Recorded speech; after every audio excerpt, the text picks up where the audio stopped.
नमस्कार, बहुत स्वागत है आपका। आप देख रहे हैं इंडिया न्यूज। मैं हूं पिंकी धनखड़ आपके साथ। खबरों के खास बुलेटिन की शुरुआत करेंगे और बुलेटिन में सबसे पहले बात करेंगे दिल्ली की। दिल्ली में मुख्यमंत्री को लेकर बीजेपी का मंथन अब काफी तेज हो गया है।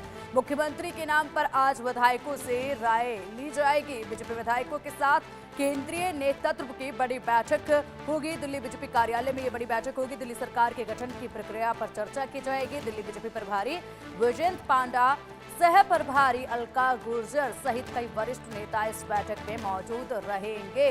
तो दिल्ली में आज महत्वपूर्ण बैठक होगी। दिल्लीकरण बीजेपी ने फतेह कर लिया है और अब इसके बाद बारी है कि आखिरकार दिल्ली की गद्दी पर किसको विराजमान कराया जाए, किसको बिठाया जाए, किसके सिर पर मुख्यमंत्री का ताज सजाया जाए। और इसी को लेकर मंथन काफी तेज अब हो चुका है, क्योंकि एक सस्पेंस है जो बना हुआ है और लगातार हर किसी की निगाहें इसी पर टिकी हुई हैं कि दिल्ली का मुख्यमंत्री आखिरकार कौन होगा। और इसी के साथ लगातार सियासी गलियारों में चर्चाएं कई नामों को लेकर तेज है। मंथन किया जा रहा है और हर कोई बस इस वक्त जो है वो अनुमान लगा रहा है कि मौका किसको मिल सकता है। ऐसे में जब भारतीय जनता पार्टी दिल्ली में मुख्यमंत्री के नाम का ऐलान करेगी तो वो केवल दिल्ली को देखते हुए मुख्यमंत्री का ऐलान नहीं किया जाएगा, बल्कि इसी के साथ कई और राज्यों को भी साधने की कोशिश की जाएगी। खास करके पंजाब को साधने की कोशिश की जा सकती है और इसी के साथ कई ऐसे महत्वपूर्ण वर्ग हैं जिसको साधने की कोशिश बीजेपी करेगी दिल्ली में जब मुख्यमंत्री का चुनाव करेगी। तो देखना होगा आज इस बैठक में जब मंथन होगा, तमाम विधायकों से राय ली जाएगी, रायशुमारी चलेगी और ऐसे में विधायक किसके पक्ष में सबसे ज्यादा नजर आते हैं, किसका नाम सबसे ज्यादा यहाँ पर सुझाव में रखा जाता है, ये देखने वाली बात होगी। क्योंकि हर किसी ने बीजेपी में बेहतरीन प्रदर्शन दिल्ली के चुनाव में करके दिखाया है और ऐसे में ये कड़ा फैसला है बीजेपी के लिए जब दिल्ली में मुख्यमंत्री का चुनाव किया जाना है।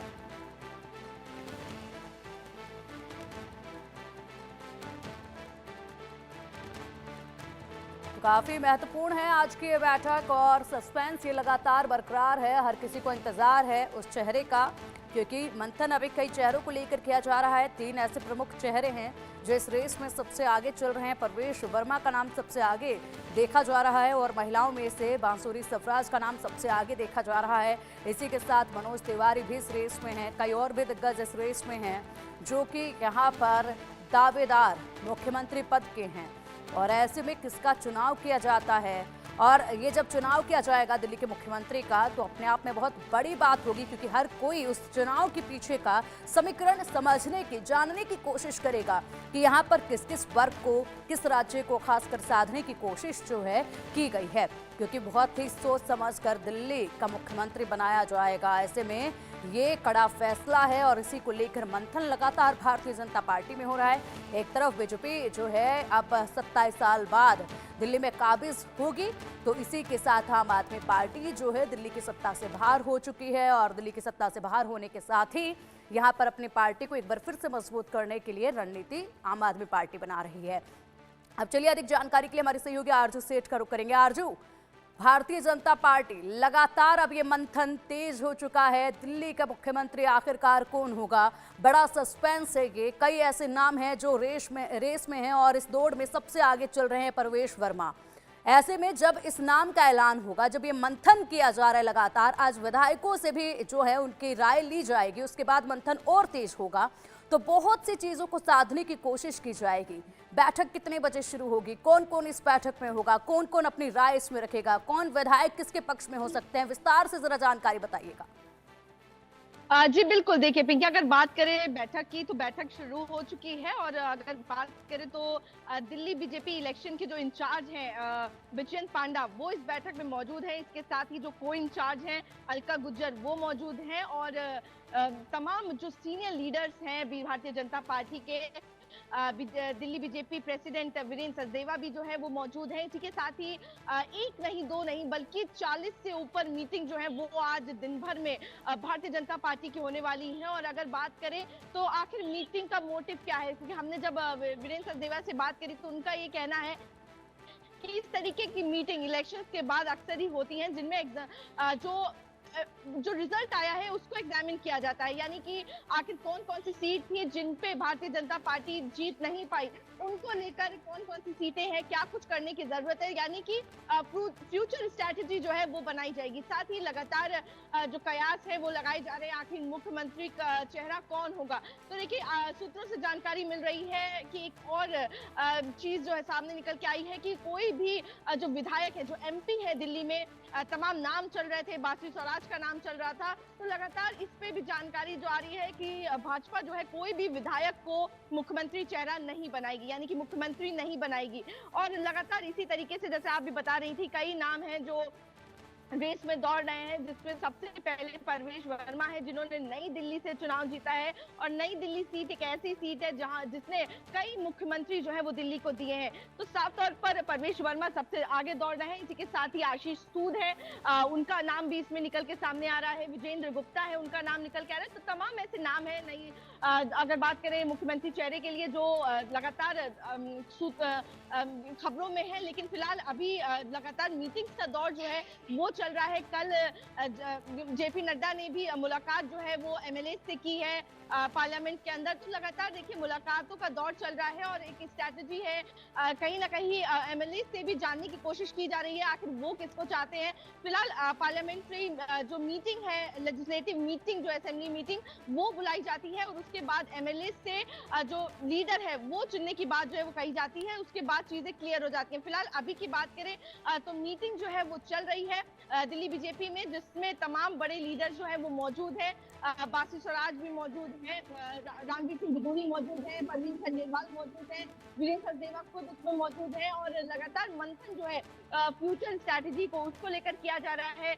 जो फैक्टर्स हैं जिन्होंने, क्योंकि देखिए 70 में से 48 सीटें जो हैं वो भारतीय जनता पार्टी ने जीती हैं। तो लगातार आखिर क्या जीत की क्या वजह रही और इसके साथ ही जो सीटें भारतीय जनता पार्टी नहीं जीत पाई उसका क्या कारण था, इन सभी विषयों पे मंथन जो है वो आज किया जाएगा। और साथ ही कहीं ना कहीं नब्ज भी टटोलने की कोशिश की जाएगी आखिर, क्योंकि लेकिन अगर बात करें तो मुख्यमंत्री चेहरे की, तो ये लगातार अगर आप किसी से भी सवाल करेंगी नेताओं में से भारतीय जनता पार्टी के, तो उनका ये कहना है ये आला कमान के हाथ में है और उनकी ही तरफ से ये डिसाइड किया जाएगा आखिर दिल्ली का मुख्यमंत्री कौन होगा। जी बिल्कुल बिल्कुल आरजू, और ऐसे में जब मुख्यमंत्री के नाम पर चर्चा होगी तो कई वर्गों को ध्यान में रखा जाएगा और कई वर्ग जहन में रहेंगे, उसके बाद ही ये ऐलान किया जाएगा। क्योंकि एक मुख्यमंत्री के चेहरे, एक मुख्यमंत्री के नाम के ऐलान के साथ कई चीजों को साधने की कोशिश भारतीय जनता पार्टी करेगी। फिलहाल बहुत शुक्रिया आपका इन तमाम जानकारियों के लिए। बैठक पर आप नजर बनाए रखिएगा, अपडेट आपसे हम लेते रहेंगे क्योंकि आज का दिन काफी महत्वपूर्ण है। भारतीय जनता पार्टी की बैठक अभी जारी है और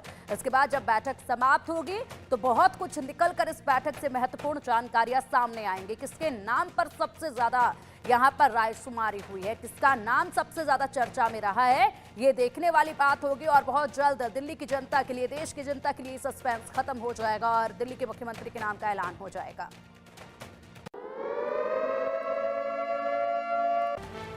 और चलिए अब इस वक्त की बड़ी खबर, दलित नेता के हाथ में हो सकती है दिल्ली की कमान। दिल्ली से बिहार और उत्तर प्रदेश में संदेश देने का है मकसद। मुख्यमंत्री के नाम पर संशय अभी बरकरार है। प्रधानमंत्री मोदी के दिल्ली लौटने के बाद सीएम के नाम पर फैसला होगा। 2 उप मुख्यमंत्री और विधानसभा स्पीकर के नाम लगभग तय हैं। मोहन सिंह बिष्ट और हो सकते हैं विधानसभा स्पीकर परवेश वर्मा का उप मुख्यमंत्री बनना तय माना जा रहा है। परवेश वर्मा, विजेंद्र गुप्ता, मनजिंदर सिंह सिरसा, रेखा गुप्ता, रविंदर सिंह लवली, सतीश उपाध्याय, कर्नेल सिंह के संभावित नाम हैं। उप मुख्यमंत्री और मंत्री पद के लिए अभी तक शपथ ग्रहण समारोह के लिए स्थान तय नहीं हुआ है। ज्यादा संभावना दिल्ली के रामलीला मैदान पर शपथ ग्रहण समारोह होने की है। और ऐसे में ये तमाम सवाल और इसी पर अधिक जानकारी के लिए हमारे सीनियर एडिटर संजय जी हमारे साथ जुड़ गए। संजय जी, जब दिल्ली के मुख्यमंत्री का नाम का ऐलान होगा तो ऐसे में बड़ा संदेश देने की कोशिश होगी भारतीय जनता पार्टी की और दूसरे राज्यों में एक कड़ा संदेश और उन्हें साधने, कई वर्गों को साधने की ये कोशिश होगी। अब दलित नाम पर भी जोर जो है वो दिया जा रहा है कि एक ऐसे नाम को रखा जा सकता है जिससे बड़ा संदेश उत्तर प्रदेश में भी दिया जा सके और भी राज्यों में दिया जा सके। हालांकि जब प्रधानमंत्री मोदी वापस देश आएंगे उसके बाद ही फैसला जो है वो लिया जाएगा मुख्यमंत्री को लेकर। क्या कुछ फिलहाल हलचल जो है सियासी गलियारों में दिल्ली के मुख्यमंत्री के नाम को लेकर तेज हो रही हैं? देखिए, दिल्ली में मुख्यमंत्री कौन बनेगा इसका फैसला प्रधानमंत्री नरेंद्र मोदी पर छोड़ दिया गया है। प्रधानमंत्री नरेंद्र मोदी के देश में वापसी होने के बाद, दिल्ली लौटने के बाद ये फैसला होगा। और ये माना जा रहा है कि 15-16 तारीख को फैसला हो जाएगा कि दिल्ली का मुख्यमंत्री कौन होगा, दिल्ली में कमान किसके हाथ में होगी। लेकिन जो बीजेपी के वरिष्ठ नेता, उनसे बातचीत जो हुई हमारी, उनके सोर्सेस के अनुसार यही हमको पता लगा है कि दिल्ली में जो कमान होगी वो दलित नेता के हाथ पे दी जा सकती है, क्योंकि एक बड़ा संदेश देने की कोशिश होगी।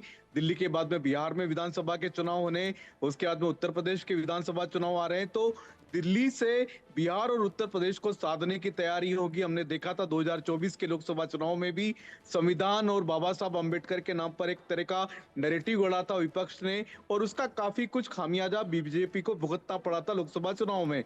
तो बीजेपी उस इन चीजों का ध्यान रखती है, जब भी कोई बड़ा फैसला करती है तो वो नैरेटिव बनाने पर जोर देती है, संदेश देने की कोशिश होती है कि उसका असर आने वाले चुनाव में, किन किन राज्यों में चुनाव होना है वहां पर उसका असर दिखाई दे। तो दिल्ली से बिहार और उत्तर प्रदेश को साधने की तैयारी की जा रही है। साथ ही साथ मोहन सिंह बिष्ट के बारे में कहा जा रहा है कि उनका लगभग विधानसभा स्पीकर बनने पर उनका नाम लगभग तय है। इसके अलावा जो 6 से 7 मंत्री और 2 उप मुख्यमंत्री बनेंगे, तो करीब 7 बड़े नेताओं के नामों की छटनी की जा चुकी, पहचान की जा चुकी है। प्रवेश वर्मा का नाम लगभग तय माना जा रहा है एक उप मुख्यमंत्री पद के लिए। दूसरा उप मुख्यमंत्री कौन होगा ये देखना होगा, क्योंकि जाति समीकरण और सोशल इंजीनियरिंग पर काफी कुछ ध्यान बीजेपी दे रही है। तो ये देखना होगा कि दूसरा उप मुख्यमंत्री कौन होता है। विधानसभा स्पीकर का नाम लगभग तय है, और मुख्यमंत्री कौन होगा, कमान किसके हाथ पर दी जाएगी, ये फैसला भी अगले 2 से 3 दिन में हो जाएगा, जब प्रधानमंत्री नरेंद्र मोदी दिल्ली वापस आ जाएंगे। बिल्कुल संजय जी, आप बने रहिएगा हमारे साथ। और ऐसे में विधानसभा स्पीकर को लेकर भी मोहन सिंह बिष्ट का नाम फाइनल हो सकता है। प्रवेश वर्मा को उप मुख्यमंत्री बनना तो तय माना जा रहा है। प्रवेश वर्मा, विजेंद्र गुप्ता, मनजिंदर सिंह सिरसा, रेखा गुप्ता, अरविंदर सिंह लवली, सतीश उपाध्याय, कर्नेल सिंह के संभावित नाम हैं उप मुख्यमंत्री। और मंत्री पद के लिए अभी तक शपथ ग्रहण समारोह के लिए स्थान तय नहीं हुआ है। ज्यादा संभावना दिल्ली के रामलीला मैदान पर शपथ ग्रहण समारोह होने की है। तो ये जो तमाम चेहरे हैं, जो तमाम बड़े नाम हैं जिन पर लगातार चर्चा हो रही है, ऐसे में प्रवेश वर्मा अगर मुख्यमंत्री नहीं बनते हैं तो उप मुख्यमंत्री बनना तो उनका लगभग पूरी तरीके से तय है। डेप्यूटी सीएम वो बनेंगे ही बनेंगे, ये माना जा रहा है। और इसी के साथ तमाम दिग्गजों के नाम भी नेताओं की लिस्ट में हो सकते हैं। मोहन सिंह बिष्ट विधानसभा स्पीकर हो सकते हैं। और संजय जी हमारे साथ लगातार जुड़े हुए हैं। संजय जी, मोहन सिंह बिष्ट का नाम विधानसभा स्पीकर के लिए लगभग तय माना जा रहा है। साथ ही प्रवेश वर्मा अगर मुख्यमंत्री नहीं होंगे तो डेप्यूटी सीएम जरूर होंगे। वो सभा का चुनाव हरा करके आए हैं, विधानसभा का चुनाव हराया उन्होंने। साथ ही साथ प्रवेश वर्मा एक ऐसे नेता हैं जो अभी तक दिल्ली में कोई चुनाव नहीं हारे। लगातार लोकसभा चुनाव भी उन्होंने 2 बार जीता है, और तीसरी बार विधानसभा चुनाव भी उन्होंने जीता। बीजेपी ने पहले तय कर लिया था कि अरविंद केजरीवाल के सामने प्रवेश वर्मा को चुनाव लड़ाया जाएगा। प्रवेश वर्मा को चुनाव लड़ाया गया, प्रवेश वर्मा ने जीत भी हासिल की। अरविंद केजरीवाल को चुनाव हरा करके आए हैं। और पूर्व मुख्यमंत्री जो दिल्ली के रह चुके हैं साहिब सिंह वर्मा, उनके परिवार से आते हैं, उनके बेटे हैं वो, तो लिहाजा उनके हाथ में कमान दी जाएगी। लेकिन क्या उनको सीएम बना जाएगा, डिप्टी सीएम बना जाएगा, इसको लेकर के संदेह बरकरार है। कि ये माना जा रहा है कि दिल्ली से बड़ा संदेश देना है तो किसी दलित नेता के हाथ पे कमान दी जा सकती। लिहाजा प्रवेश वर्मा को हो सकता है उप मुख्यमंत्री बना दिया जाए। एक उप मुख्यमंत्री बनाने के लिए फिर से किसी जाट समुदाय अगर एडजस्ट हो जाता है, तो उसके बाद में दूसरा जो डिप्टी सीएम होगा वो फिर हो सकता है किसी वेस्ट जाति से हो। रेखा गुप्ता का नाम हो सकता है उसमें, या फिर उसमें हो सकता है किसी और पंजाबी समाज के किसी व्यक्ति का नाम हो सकता है, क्योंकि सोशल इंजीनियरिंग को ध्यान में रख करके मंत्रिमंडल का गठन किया जा रहा है। सिख चेहरा मंत्रिमंडल में जरूर होगा, उसमें 2 बड़े नाम शामिल किए जा सकते हैं, मनजिंदर सिंह सिरसा और अरविंदर सिंह लवली। ये 2 बड़े नाम ऐसे हैं जो कि सिख नेताओं के रूप में संभावित मंत्रिमंडल की लिस्ट में शामिल हो सकते हैं। कर्नेल सिंह एक बड़ा नाम है जो कि आरएसएस के काफी करीबी है, प्रधानमंत्री नरेंद्र मोदी के भी करीबी माने जाते हैं, उनका भी एक नाम हो सकता है। इसके अलावा सतीश उपाध्याय जो दिल्ली बीजेपी के अध्यक्ष रह चुके हैं, उनका भी नाम इसमें संभावित मंत्रियों की लिस्ट में हो सकता है। तो ये अभी तक संभावित नाम है जो बीजेपी आलाकमान ने, बीजेपी नेतृत्व ने लगभग इनकी नई नामों की छटनी की है, जिसमें से डिप्टी सीएम, सीएम और विधानसभा स्पीकर इन्हीं नामों में से बनाए जा सकते हैं। बिल्कुल, और इसी के साथ ये तो वो जो तमाम नाम हैं जिन पर चर्चाएं ज़्यादा ज़ोरों पर हैं। हालांकि भारतीय जनता पार्टी की हमेशा यही देखा गया है रणनीति कि वो सरप्राइज़ देती हैं, बड़ा सरप्राइज़ संजय जी वो देती हैं। अगर हम एमपी की बात करें, मध्य प्रदेश की बात करें, राजस्थान की बात करें, तो दिल्ली में भी एक बड़ा सरप्राइज़ जो है वो हो सकता है, क्योंकि जिन नामों को लेकर अक्सर चर्चाएं ज़्यादा रहती हैं और मंथन किया जाता है, उसके बाद एक नाम ऐसा निकल कर सामने आ जाता है। भारतीय जनता पार्टी एक ऐसा नाम रख देती है जिसके बारे में किसी ने सोचा भी ना हो, और हमेशा भारतीय जनता पार्टी अब लगातार यही करती आई है। तो दिल्ली में भी क्या ऐसा सस्पेंस हो सकता है, ऐसा सरप्राइज जो है भारतीय जनता पार्टी दे सकती है, एक बड़ा सवाल ये है। और इसी के साथ शपथ ग्रहण कार्यक्रम कहां पर होगा, इसको लेकर भी अभी तक कोई जगह फाइनलाइज नहीं की गई है, लेकिन रामलीला मैदान पर यह कार्यक्रम हो सकता है, ये कहा जा रहा है। बिल्कुल, हमारी जो बातचीत हुई सोर्सेस के अनुसार ये तय है कि 18 तारीख तक, 18 फरवरी तक दिल्ली को नया मुख्यमंत्री मिल जाएगा। मंत्रिमंडल का गठन 18 फरवरी तक हो जाएगा। प्रधानमंत्री नरेंद्र मोदी 14 तारीख की रात को दिल्ली लौट आएंगे, 14 फरवरी की रात को। तो 15, 16, 17, 18 ये 4 दिन है जिसमें कि मुख्यमंत्री और मंत्रिमंडल के नाम भी तय हो जाएंगे और शपथ विधि की तारीख भी तय हो जाएगी। तो 18 फरवरी तक दिल्ली में सरकार का गठन हो जाएगा। और वेन्यू की जहां तक बात है तो अभी तक रामलीला मैदान सबसे बड़ा वेन्यू माना जा रहा है। लगभग संभावना रामलीला मैदान की बताई जा रही है, क्योंकि इस शपथ ग्रहण समारोह में देश भर के लगभग 13 से 14 मुख्यमंत्रियों को बुलाया जा रहा है। एनडीए के तमाम नेता इस शपथ विधि समारोह में भाग लेंगे। तो ये बड़ा समारोह होगा दिल्ली में, जिसको कि बीजेपी अपनी शक्ति प्रदर्शन के रूप में देख रही है। दिल्ली में 27 सालों के बाद बीजेपी ने वापसी की है, जिसको एक बड़ी तरह से एक बड़ी जीत के रूप में देखा जा रहा है कि एनडीए की बड़ी जीत है। तो एनडीए के तमाम नेता इसमें मौजूद रहेंगे, 13-14 मुख्यमंत्री रहेंगे, केंद्रीय मंत्रिमंडल के जितने लोग हैं, मोदी सरकार के तमाम सारे मंत्री भी इस शपथ विधि समारोह में बुलाए जा रहे हैं। तो ये शपथ ग्रहण समारोह काफी बड़ा होगा, भव्य होगा और बड़ा संदेश देने की भी यहाँ से कोशिश होगी। बिल्कुल, और इसी के साथ अगर बात की जाए संजय जी, तो यहाँ पर पंजाब को लेकर आम आदमी पार्टी जोरों पर मंथन कर रही है, क्योंकि दिल्ली के परिणाम का असर जाहिर सी बात है पंजाब पर भी पड़ेगा, पंजाब की जनता पर भी पड़ेगा, और ऐसे में बड़ा फेरबदल आने वाले वक्त में वहां पर भी देखा जा सकता है। कल एक बैठक भी हुई और ऐसे में उस बैठक में तो ये साफ कह दिया गया है कि भगवंत मान ही यहाँ पर पंजाब की भागदौड़ को संभालेंगे और उन्हीं के हाथों में कमान जो है पंजाब की रहेगी। लेकिन अभी संकट जो है गहरा रहा है पंजाब पर। ऐसे में जब दिल्ली में मुख्यमंत्री तय किया जाएगा, जब कार्य लगातार यहां पर होंगे, तो उसका असर भी पंजाब पर जाएगा। क्या इसको भी भारतीय जनता पार्टी दिमाग में रखकर नाम का ऐलान करेगी? और अगर पंजाब के मद्देनजर नाम का चुनाव किया जाता है तो वो कौन से नाम सबसे आगे हो सकते हैं? देखिए, पंजाब में बीजेपी की स्ट्रेंथ सिर्फ 2 विधायकों की, तो 117 में से बीजेपी के 2 विधायक है, तो लिहाजा बीजेपी सरकार बनाने के खेल में वहां पर नहीं है। लेकिन वहां पर सबसे बड़ी जो प्लेयर है आम आदमी पार्टी है, उसके पास से बहुमत का आंकड़ा काफी अच्छा है, वहां पर उसकी पर्याप्त संख्या बल मौजूद है।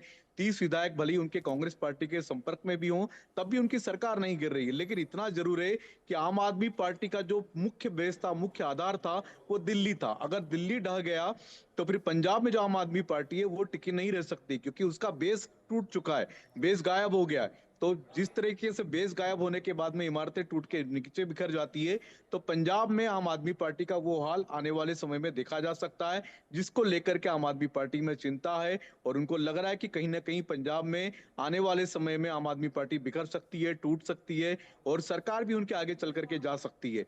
तो आम आदमी पार्टी की चिंता अपनी जगह पर बिल्कुल मौजूद है। और लेकिन इसके साथ ही जहां तक बीजेपी की बात है, तो बीजेपी की वो ताकत नहीं है कि सिर्फ 2 विधायक के दम पर वो सरकार गिरा दे। ठीक है संजय जी, बहुत बहुत शुक्रिया आपका इन तमाम जानकारियों के लिए।